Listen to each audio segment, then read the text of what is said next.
परमात्मा को भाव से पुकारो। परमात्मा सर्वव्यापी है, सब जगह है। और पतिव्रत धर्म से सारा दिल साईं सोरा के दादू सोई सयान, जे दिल बंटे अपना सो सब मोड़यान। सारा दिल, ये अर्थात हमारा मन परमात्मा को छोड़कर हमारा दिल किसी और को मत दो। अरे दिल तो दिलदार को ही दो। दिलदार कौन? परमात्मा। और जिसने अपना दिल अपने दिलदार परमात्मा को सौंप दिया वही सयाने हैं, समझदार है।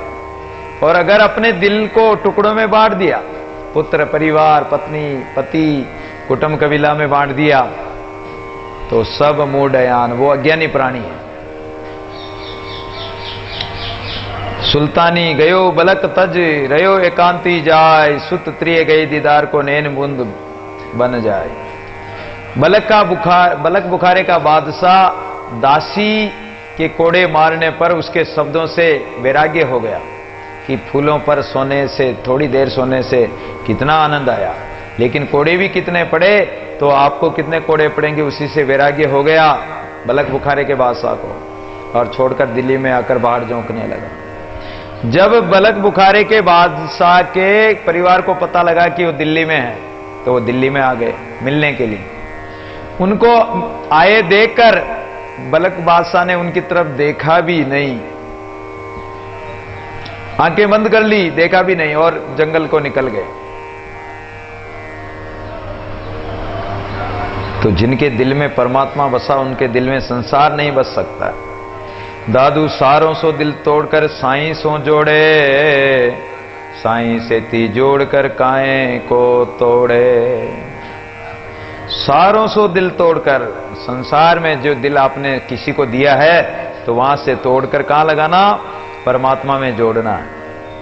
एक महात्मा रास्ते में जा रहे थे, एक कोई माड़ी क्यारियों में पौध कर रखी थी प्याज की, और उस प्याज की पौध को पानी वानी पिला रहा था। तो महात्मा को देखकर बोला कि महाराज हमें भी कोई कल्याण का कोई उपाय बता दीजिए महाराज, कोई ऐसा उपदेश बता दीजिए, ऐसा ज्ञान दीजिए ताकि हमारा कल्याण हो सके। महात्मा जी ने कहा कि अरे करना क्या, ये जो पौध है ये पौध यहां पनपेगी नहीं, यहां प्याज नहीं बनेंगे, इस पौध को उठाकर इस क्यारी में बो दो, बस ये कल्याण का मार्ग। महाराज मैं समझा नहीं। अरे जो तुम्हारा मन संसार में फंसा हुआ, उस भीड़ में फंसा हुआ, उस भीड़ को, उस माया को छोड़कर और इस परमात्मा रूपी क्यारे में चोप दो, इधर लगा दो, इस मन को उठाकर इधर लगा दो, बस ये कल्याण हो गया तुम्हारा। और कल्याण का क्या मार्ग चाहिए तुम? तो परमात्मा में जोड़ दो, संसार को तोड़ दो। और परमात्मा से जोड़ लिया तो फिर संसार से क्या जोड़ना, और परमात्मा से जोड़ लिया तो संसार को तोड़ दो, टूट जाएगा वो तो ऑटोमेटिक। साहेब देवी राकना सेवक दिल चोरे, दादू शब्दन सा का भूला मन थोरे। परमात्मा ने धन दिया है, परमात्मा ने मन दिया, संसार दिया, श्वास दिए, शरीर दिया, तो इस श्वास शरीर को, इस तन मन को परमात्मा की सेवा में लगाओ। उस परमात्मा से कि परमात्मा के चोर क्यों बनते हो, अपराधी क्यों बनते हो? दादू तिल तिल का अपराधी तेरा, रति रति का चोर, पल पल का मैं गुने तेरा, बख्शो गुणमोर। हम तिल तिल के अपराधी हैं, चोर हैं परमात्मा के, अर्थात हम दिल संसार को दे रहे हैं। तो ये कह रहे हैं कि जब परमात्मा ने तुम्हें इतना सुंदर शरीर दिया, सब कुछ दिया, दिल दिया, तो इस दिल को परमात्मा की सेवा में लगाओ। और जो धन दिया है वो धन भी परमात्मा का है। फिर थोड़ा सा धन लेकर तुम क्या कह रहे हो कि ये धन मेरा, उस धन में ही भूले फिर रहे।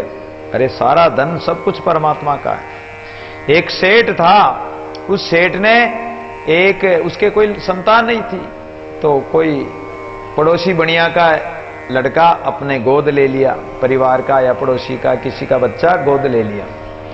गोद ले लिया तो गोदनामा लिख दिया, सब कुछ उसके नाम हो गया। लेकिन वो समझ नहीं पाया, जब उसको सेठ धन देता कि ले ये धन अलमारी में रख दे, तो वो अलमारी में रख देता। अब उसको भी व्यापार करना सिखा दिया, तो व्यापार करने लगा। तो व्यापार में जो कमाई होती, तो 1000 रुपए की थैली उसने उसी अलमारी में अलग रख दी। तो एक दिन सेठ को कोई धन की जरूरत पड़ी तो वो चाबी लेके और अलमारी खोल के धन निकालने लगा। तो वो लड़का क्या बोलता, सेठ जी ये धन मेरा है, ये पोटली मेरी कमाई की हुई, ये मेरा धन है, इसमें से मत लेना। सेठ ने कहा कि अरे तेरा मेरा कहां से आ गया, जब मैंने तेरे को सब कुछ सौंप दिया, मेरा भी तेरा है, तेरा भी तेरा ही है, तो तेरा और मेरा अलग कहां से आ गया। तो ऐसे ही परमात्मा ने अपने को सब कुछ परम धन दे रखा है, ये धन दौलत संसार सब दे रखा है और सब परमात्मा का है। तो फिर परमात्मा को सौंपते अपने को क्यों लाज लग रही है। परमात्मा को सौंपोगे प्रभु सब तेरा, थोड़ा सा धन लेकर थोड़ी सी जमीन मकान कुटुंब कबीला को क्या कहते हैं कि ये मेरा, ये धन मेरा है, ये संपत्ति मेरी, मेरो धन मेरो धाम मेरो पशु मेरो ग्राम भूलियो में फिरत है, तू तो भयो बावरो बिकाई गई बुद्धि तेरी, ऐसो अंध ग्रह कूप तामे तू परत है, सुंदर कहत ताते नेको ना आवे लाज, काज को बिगाड़ के एकाज क्यों करत है।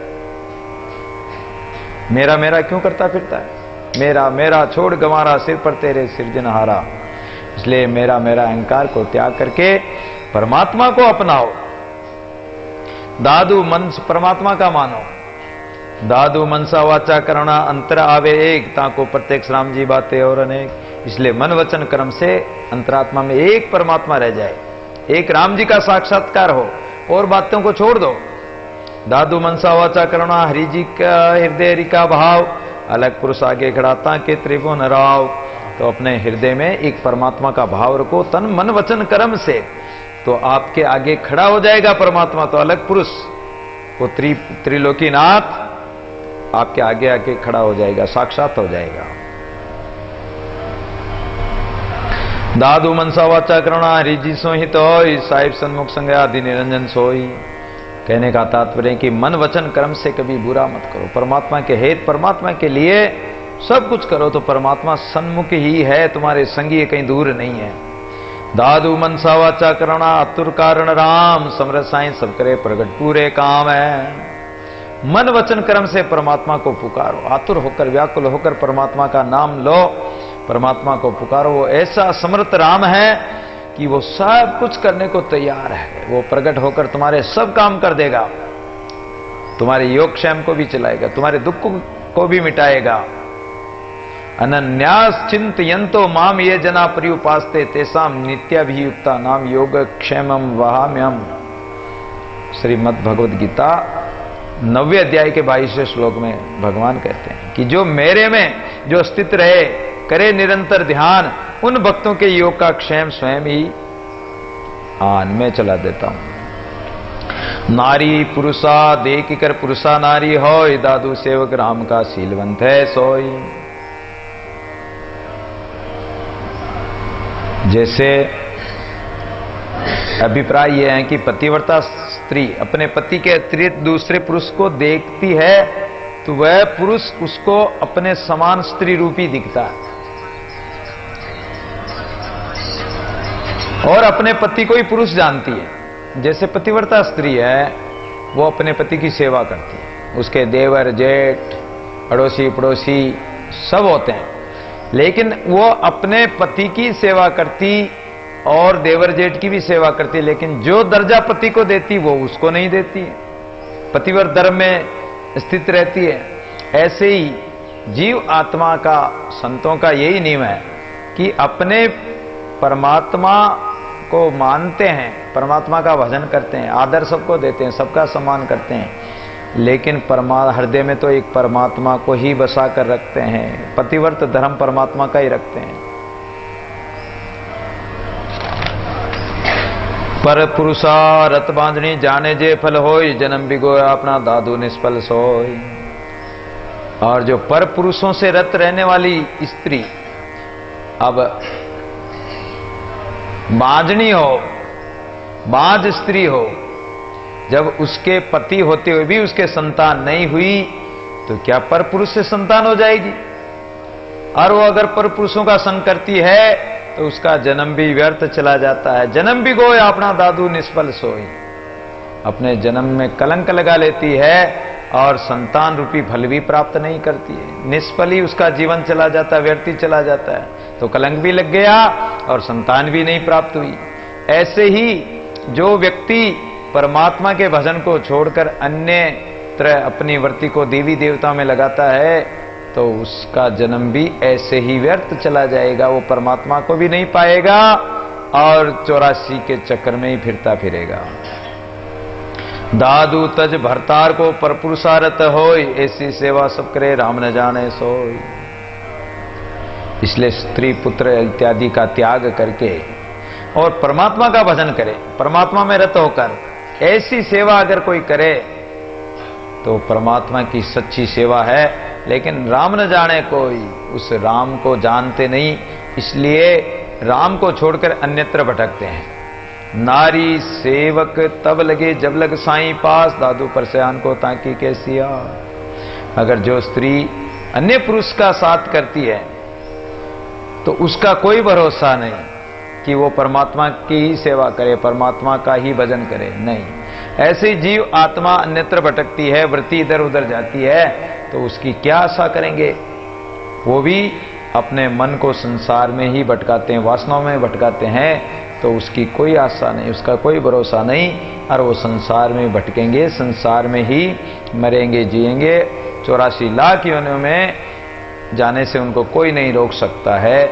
इस प्रकार दादूजी महाराज ने पतिव्रत धर्म की और निष्कामता पूर्वक परमात्मा का भजन करने की जो विधि बताई कि किस प्रकार ये स्त्री पुरुष का तो एक उदाहरण है, क्योंकि सर्वसाधारण परमात्मा के तत्व को समझने में सक्षम नहीं है।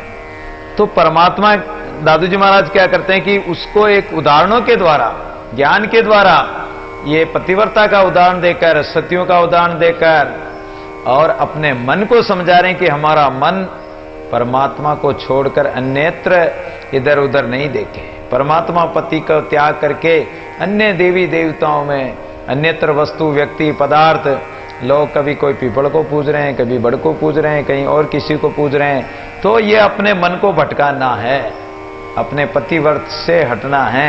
इसलिए पतिव्रत धर्म का अर्थ है अनन्य, अन्य नहीं, परमात्मा के अलावा अन्य और कोई भी मन विचारों में नहीं आए और अनन्य भाव से परमात्मा का भजन करे, निष्काम भाव से पतिव्रत धर्म धारण करके, तो परमात्मा पति आपको अपना लेगा, स्वीकार कर लेगा। इसी के साथ वाणी जी को आज का विश्राम करते हैं। सत्य राम साक्षी सर्वाधार, अज अविनाशी अपरंपार। सत्य राम साक्षी सर्वाधार, अज अविनाशी अपरंपार। अज अविनाशी अपरंपार, अज अविनाशी अपरंपार। अज अविनाशी